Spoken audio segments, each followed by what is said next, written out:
So I flattened it all the way to the end here, so that lines up there. So I cut it all out, and I added dirt here, and I flattened it, and I made a ramp right here. Can't see it there, but you can see it here. This ramp goes up, so I can take the wheelbarrow up and dump the rock along here. So that's what I was doing.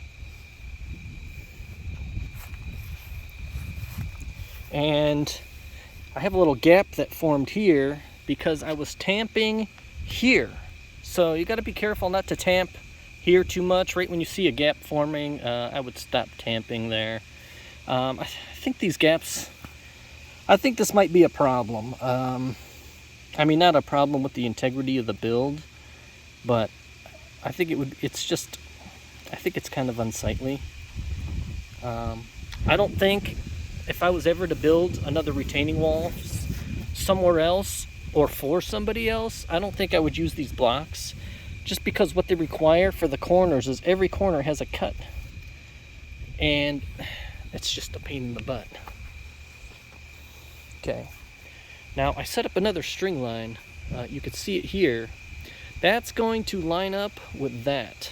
Okay, I had to flatten this all out to put the string in, and now what I have to do is dig a trench along this string about 4 inches forward of the string, and then from there 2 feet back, so I could build my next trench for my row of blocks. And I have to dig that down 1 foot. Basically, I have to dig it right until I get to this stuff right here, this geogrid stuff.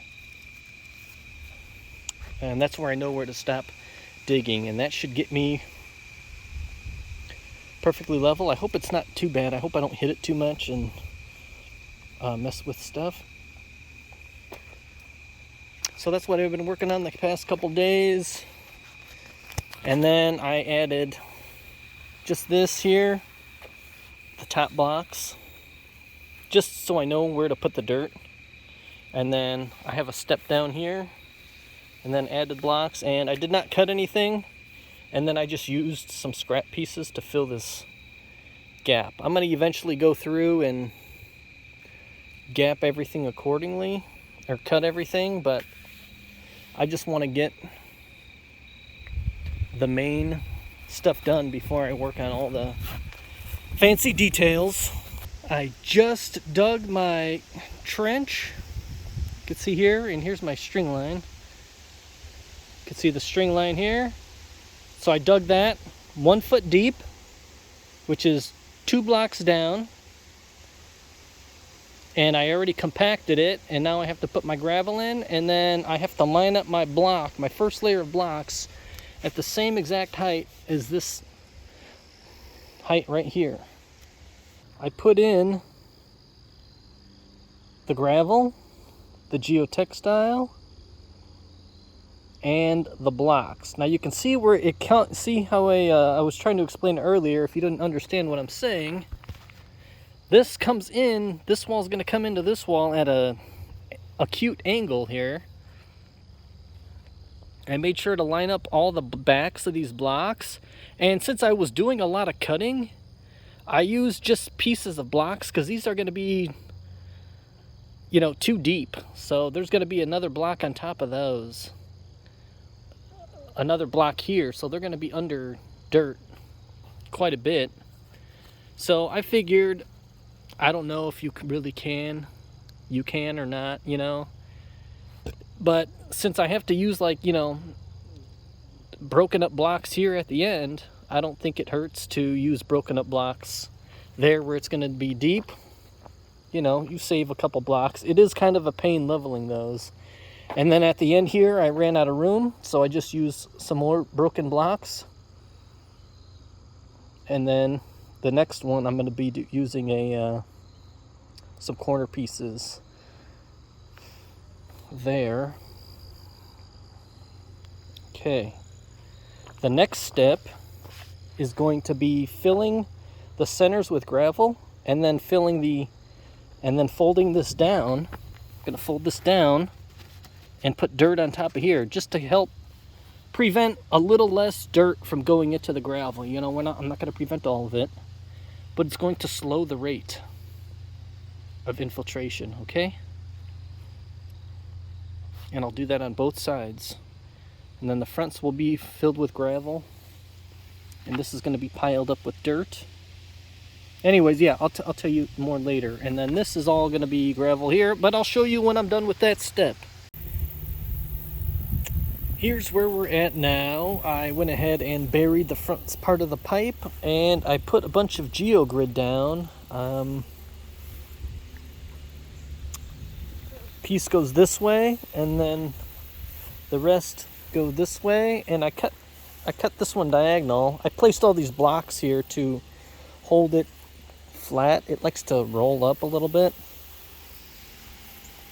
And I put the rest of that pipe on, and I put some non-woven needle punched geotextile underneath there. I'm ready to put these blocks on. I just wanted to show you how you want it kind of flat when you put this geogrid down. And I'll pull it taut as I put the blocks down. I'm going to be pulling this taut. And you can see these blocks here. This geogrid is kind of at an angle, okay? Now the geogrid isn't the strongest. I only did these couple blocks here. And then on those blocks there, the geogrid is with that, because when you're pulling at a diagonal, it's only strong in the direction of these fibers. It's not strong at a diagonal. So you're not getting that full strength. So the next layer of blocks on this back wall, I'm going to be placing another layer of the geogrid, because there's not much until I get to there. Maybe, I don't know, 3 or 4 blocks. I don't know. Maybe there is enough. I don't know. And then here, I'm not sure if I'm going to remove this block. I probably will remove this block. And then I'll have to cut another piece of geogrid. This one, see, I don't go all the way on this one because it's not going to be high enough. The dirt's only going to be 6 inches here. So it's not enough for the geogrid to go in there.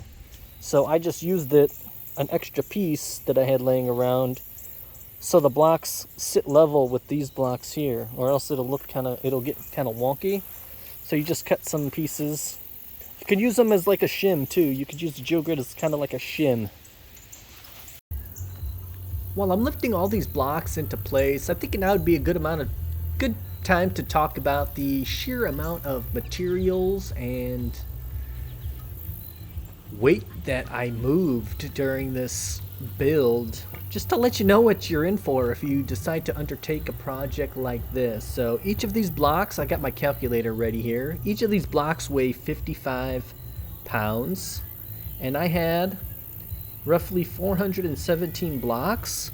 That amounts to about 22,935 pounds. So that's almost 23,000 pounds. I'll just go ahead and round it up to 23,000 for the sake of simplicity.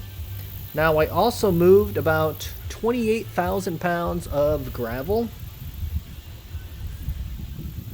and probably even more dirt than that, because I had to shovel that dirt out of there and then wheelbarrow it back. But we're just gonna double that 28,000. I had no way to measure the amount of dirt that I moved. I didn't have a scale, but I did have a scale to weigh the rock because that was delivered. So we'll just say another 28,000 pounds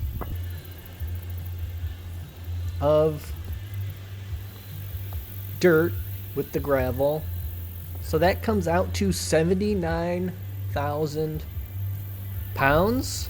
If I divide that by 2,000, and I'm still working on my wall, that comes to 39 tons of material that I moved. It was pretty fun. That's a lot of material if you really think about it. And even to this day, I am amazed how the year before I undertook this project, I had some pretty significant back issues moving a grill. And then a year after this, I hurt my back. Okay, I did not hurt my back in this project, doing this project, and I am just so thankful that I didn't hurt myself, because having all these blocks and everything around there, just that would have just really put a damper on things. So make sure, what I did was I just made sure to pace myself, and when you're lifting, make sure you're not moving and turning your spine. Make sure your spine is straight. Make sure you suck in your gut, and make sure you flex your abdominal muscles every time you lift. And don't do any jerky throwing motions. Just keep the blocks, keep everything close to your body. So when I was lifting the blocks, I kept the blocks close to my body. When I was moving the blocks into the wheelbarrow, again, I kept everything close to my body, or I used the second hand to like brace myself as I was moving the blocks. When I was shoveling gravel, I would put one arm like on my knee and kind of just shove the gravel in, and then just keep it close to my body and dump it. Wasn't moving super fast. I'm just slow and steady as to not hurt myself, and I was miraculously able to get this done without hurting myself, without having any really injuries. I think my Achilles tendon flared up after this, basically moving the dirt up and down. It started flaring up at the very end of this project, just going up and down the hill with the wheelbarrow full of dirt. I think that's what really did it for my Achilles tendon. But that was bothering me really kind of before I undertook the project. I'm still working on that, and once I do finally have a fix for the Achilles tendon pain, I will share that with you guys. And also getting over back pain too. I had some pretty bad back pain, some pretty gnarly. I had a 1 centimeter herniated disc as well a couple years before this, and I was able to fully bounce back without having surgery or anything. Just really, so if you do have any kind of pain and stuff, you will get through it, and hopefully I'll make a video on.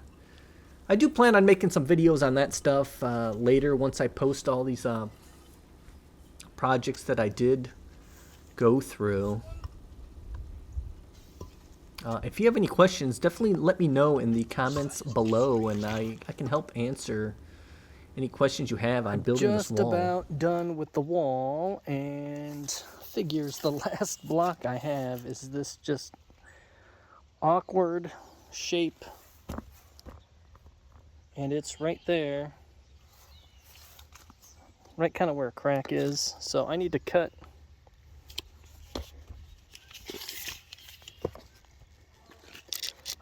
a block, so it is about 11 1/2.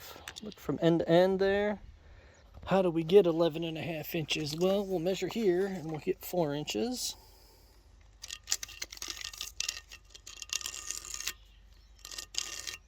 And we want this to be slightly at an angle here. Oh, geez. It's 4 inches plus 7 1/2. I want it to be slightly longer on one side. Oh, am I doing it on the right side though?